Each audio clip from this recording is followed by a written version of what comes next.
अगर आप एक बिगनर हैं और म्यूचुअल फंड में इन्वेस्टमेंट करने का सोच रहे हैं, तो मैं श्योरिटी के साथ कह सकता हूं कि आप भी कई लोगों की तरह सोच रहे होंगे कि आपका पहला इन्वेस्टमेंट क्या होना चाहिए। लेकिन अब ज्यादा सोचने की जरूरत नहीं है, क्योंकि ये वीडियो आपको हेल्प करने वाला है आपका पहला इन्वेस्टमेंट चूज करने में। नमस्कार, मेरा नाम दीपक है और स्वागत है आपका indianmoney.com हिंदी यूट्यूब चैनल पर। और आज इस वीडियो में हम आपकी हेल्प करने वाले हैं आपका पहला इन्वेस्टमेंट चूज कराने में। तो चलिए शुरू करते हैं। म्यूचुअल फंड एक ऐसा इन्वेस्टमेंट है जो अलग अलग तरीके की स्कीम्स ऑफर करता है, जो लगभग हर तरह की रिस्क एपेटाइट और टाइम फ्रेम को मैच करता है। तो इसी बात को ध्यान में रखते हुए आइए नजर डालते हैं कुछ ऐसे फंड्स कैटेगरीज पर जो आपकी रिक्वायरमेंट्स को फुलफिल कर सकती है। नंबर 1 कैटेगरी, 1 साल तक के इन्वेस्टमेंट ड्यूरेशन के लिए फंड्स। अगर आप एक हफ्ते से 1 साल तक के लिए इन्वेस्टमेंट करना चाहते हैं तो आपको डेट फंड्स में इन्वेस्टमेंट करना चाहिए। विशेषकर इन 5 डेट फंड्स की कैटेगरीज को ही पिक करें।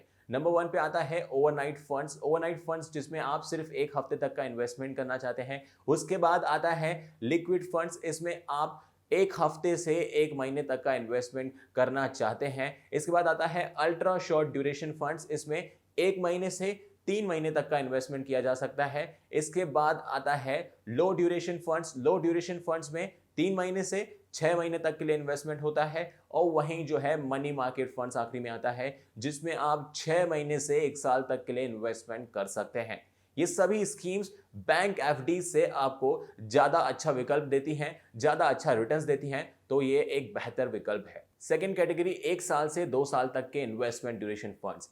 इस ड्यूरेशन कैटेगरी में भी आपको डेट फंड्स पे ही इन्वेस्टमेंट करना चाहिए। इसके लिए शॉर्ट टर्म डेट फंड्स एक अच्छा विकल्प है, एक अच्छी कैटेगरी है। ये फंड्स ज्यादातर 1 से 3 साल के लिए अच्छी कंपनियों को फंड्स प्रोवाइड करते हैं, यानी कि उधार देते हैं। अगर आप इन फंड्स में 3 साल या उससे ज्यादा तक का इन्वेस्टमेंट करते हैं तो आपको इसमें बैंक एफडी से ज्यादा रिटर्न मिल सकता है, क्योंकि जो आप इन रिटर्न्स पर टैक्स देते हैं वो बैंक एफडी के टैक्स रिटर्न से काफी कम होता है।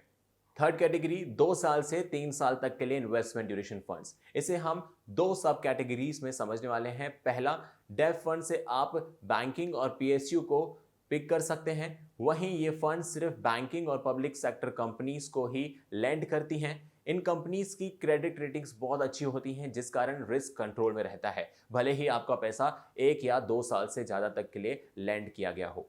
दूसरी सब कैटेगरी है हाइब्रिड स्कीम कैटेगरी, जो इस 2 से 3 साल तक के लिए सही रहेगी। वो है इक्विटी सेविंग फंड्स। ये फंड्स आपका पैसा अराउंड 30 to 35% स्टॉक्स में, 30 to 35% इक्विटी सिक्योरिटीज में और बाकी का बचा हुआ पैसा डेट में इन्वेस्ट करती है। इक्विटी ग्रोथ पोटेंशियल देती है और वहीं डेट से स्टेबिलिटी आती है। फोर्थ कैटेगरी, 3 से 4 साल तक के लिए इन्वेस्टमेंट ड्यूरेशन फंड्स। इसे भी हम 2 सब कैटेगरीज में समझने वाले हैं। पहला है ELSS फंड्स। अगर आप अपने पैसे को 3 साल तक के लिए लॉक इन पीरियड में रख सकते हैं तो आपके लिए ELSS फंड्स एक बेहतर विकल्प है। इसमें आपको एडिशनल एडवांटेजेस ये मिलते हैं कि आपका साल भर में 46,800 रुपए तक की बचत होती है और साथ ही इक्विटीज का ग्रोथ पोटेंशियल भी मिलता है। दूसरी सब कैटेगरी है डायनामिक एसेट अलोकेशन फंड्स। ये एक हाइब्रिड फंड्स होते हैं जो स्टॉक्स को कम प्राइस में खरीदते हैं और फिर उनके प्राइस बढ़ने पर ऑटोमेटिकली उसे सेल कर देते हैं। ये फंड्स ऑप्टिमल रिटर्न जनरेट करने के लिए और रिस्क को मिनिमाइज करने के लिए स्टॉक्स और डेट अलोकेशन को चेंज करते रहते हैं। फिफ्थ कैटेगरी है 4 से 5 साल तक के इन्वेस्टमेंट ड्यूरेशन के लिए फंड्स। इसे हम 3 सब कैटेगरीज में समझने वाले हैं।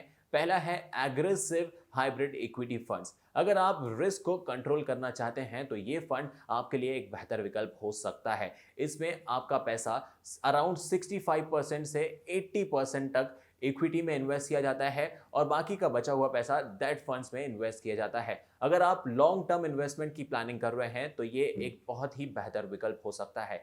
दूसरी सब कैटेगरी है लार्ज कैप फंड्स। 4 से 5 साल तक के इन्वेस्टमेंट ड्यूरेशन के लिए एक और जो अच्छी कैटेगरी है वो है लार्ज कैप फंड्स। ये टॉप 100 कंपनीज जैसे कि Reliance industries, HDFC, SBI etcetera जैसी कंपनीज में इन्वेस्ट करते हैं और जो आपको रिलेटिवली स्टेबल रिटर्न भी देते हैं, लेकिन ये दूसरे इक्विटी फंड्स की तरह वॉलेटाइल नहीं होते हैं। थर्ड सब कैटेगरी है मल्टी कैप फंड्स। ये फंड्स लार्ज कैप फंड से थोड़े से एग्रेसिव होते हैं, जो एक डाइवर्सिफाइड पोर्टफोलियो स्ट्रेटेजी को फॉलो करते हैं। इस फंड में आपके पैसे को अलग अलग सेक्टर और अलग अलग साइज का एक्सपोजर भी मिलता है। 6 कैटेगरी है 5 से 7 साल तक के इन्वेस्टमेंट ड्यूरेशन के लिए फंड्स। इसे हम 2 सब कैटेगरीज में समझने वाले हैं। पहला, large and mid cap funds. ये फंड्स इंडिया की सबसे बड़ी और सबसे तेजी से बढ़ती हुई मिड कंपनीज में इन्वेस्ट करती हैं। दोनों के कॉम्बिनेशन के साथ इन्वेस्ट करती हैं, जिससे कि ग्रोथ और स्टेबिलिटी आती है। वहीं दूसरी सब कैटेगरी है मिड कैप फंड्स। ये फंड्स इंडिया की मिड साइज कंपनीज में इन्वेस्ट करते हैं, जो कि फास्ट ग्रोइंग कंपनीज होती हैं, जिससे कि आपको मार्केट बीटिंग रिटर्न्स भी मिलते हैं। 7th कैटेगरी है 7+ साल तक के इन्वेस्टमेंट ड्यूरेशन के लिए फंड्स। इसमें स्मॉल कैप फंड्स एक बेहतर विकल्प है, जो इंडिया की सबसे छोटी कंपनीज में इन्वेस्ट करते हैं। इनमें एक मिड कैप और लार्ज कंपनीज बनने का पोटेंशियल होता है, जो आपको बहुत अच्छे रिटर्न्स दे सकते हैं, लेकिन ये दूसरे फंड्स के मुताबिक बहुत ज्यादा वॉलेटाइल होता है। मुझे उम्मीद है कि अब आप जान गए होंगे कि आपका पहला इन्वेस्टमेंट कौन सा होना चाहिए। तो आज के इस वीडियो में बस इतना ही। अगर आपको ये वीडियो और इन्फॉर्मेशन पसंद आया हो तो प्लीज इसे लाइक करिए, शेयर करिए, कमेंट करिए और हमारे यूट्यूब चैनल को सब्सक्राइब करिए। चलिए मिलते हैं अगले वीडियो में।